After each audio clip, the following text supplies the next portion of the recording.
And we've got Mr. SL Narayan, Group CFO of Sun Group. He joins us now. SL, good morning. Thank you for joining us. It's been a while. We've not chatted on this platform, so good to connect with you. First, paint the big picture for us. What we understand about the industry, and since I'm speaking on behalf of a media company, that there is excruciating pain in the ad sales, but there is a lot of good news on the subscription rate. What I'm spelling out, do you think is the true picture for Sun also, or this is different? Absolutely. I think you sort of summarized it perfectly. If you look at our recent quarter numbers, ad revenues grew by 1.56%, whereas subscription revenues have grown by 27.52%. So subscription continues to look extremely promising, especially because we are yet to realize the full potential in the state of Tamil Nadu, where digitization is underway on a massive scale. Yesterday's announcement from Reliance, whereas they are coming up with this whole idea of Reliance Jio. Reliance Jio would be a unique offering in terms of content. Reliance Jio will have advantage because they have investments and large ownership in Hathway and again in Den.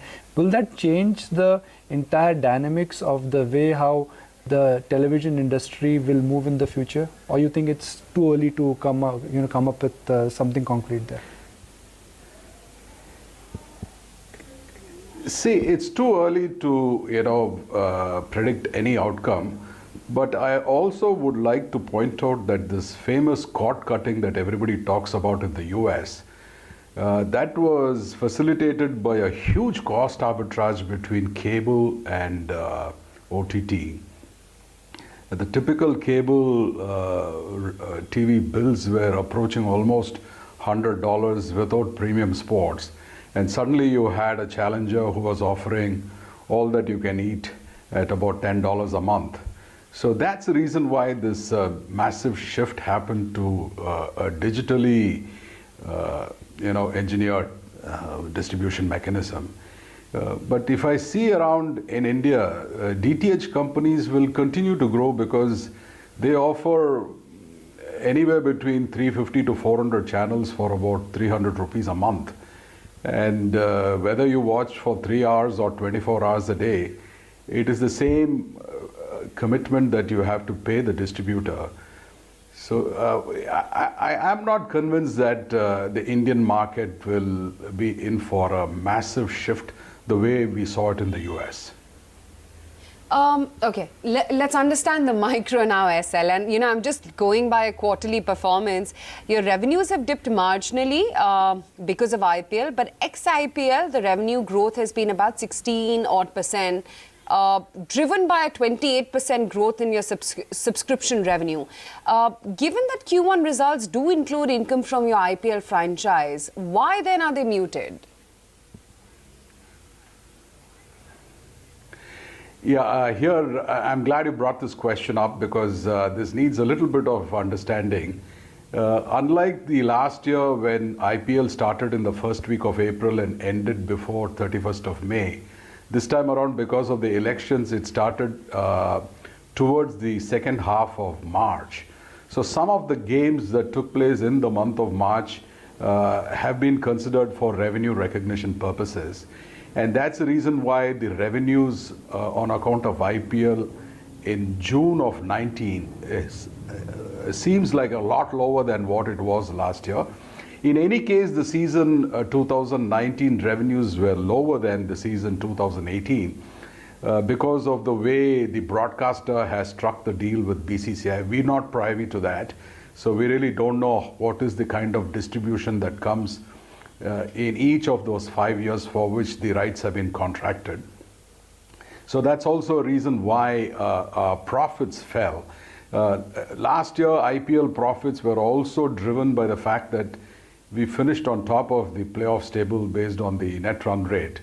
So the fall, if my memory serves me right, is from 199 crores of PBT in IPL to about 122 crores. And that's largely been driven by the way the distribution has come through from BCCI.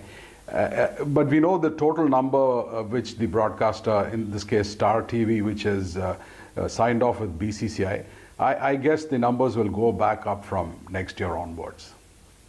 Largely on account of that broadcaster deal with the BCCI. Glad you clarified that. Want to talk about the ad spends. I know you touched upon it at the start, but given the fact that we are seeing the overall environment slow down, do you think that we will continue to see your ad revenue growth remain muted? It's been higher by just about 2% on year. What is the outlook? I think ad revenues will be very modest growth this year because I think all around, whether it's the auto industry or the real estate industry or the financing business, everywhere there is a bit of a slowdown. So it is reasonable to expect that we may not cross double-digit growth this year. And that's what I hear from almost all our counterparts in the industry and also media buyers, and also anecdotal checks with some of the large advertisers who advertise on Sun TV. So we'll be lucky if we cross 10% growth this year. Every major broadcaster or content creator is investing in OTT. You know, it reminds me of what we saw pretty much in 2000 in terms of .com.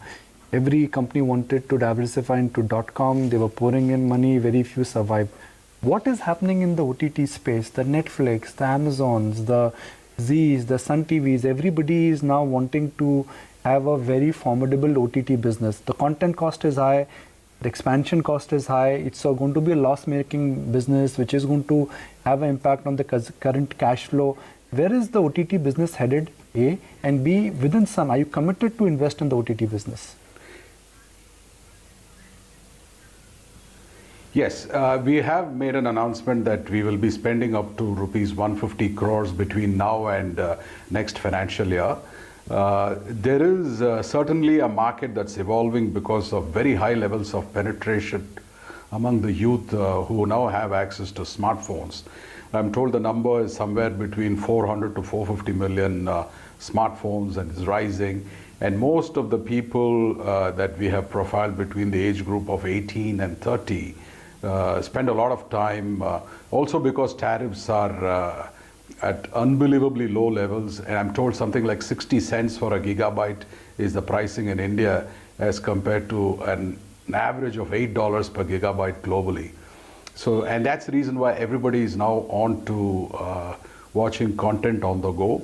And we recognize there is a market, and which is why we are starting to invest in that direction. But I also believe that we need to be very, very careful. We are happy to say that we have now broken even on Sun Next. We have not spent any significant sums of money because we are a very, very careful company. Margins are very important for us. Return on investment is extremely important for us. And now that we have a steady state revenue stream coming from 1.5 million paying subscribers on Sun Next, we think we can at least reinvest that much of money back into content, so that on a foreseeable basis, we will not be losing money, but we'll be building inventory of content, which can also be repurposed over time across platforms. So that's the reason why we are slightly delayed, but there's good reason why we delayed the launch of exclusive content on Sun Next. But we will start investing in the next couple of months. And the idea is to spend almost 150 crores between October 2019 and March 2021. All right, Mr. Narayan, to go on that note, thank you for joining in and giving us a view on your quarterly numbers as well as the outlook going forward. Sun TV is just about broken into the green.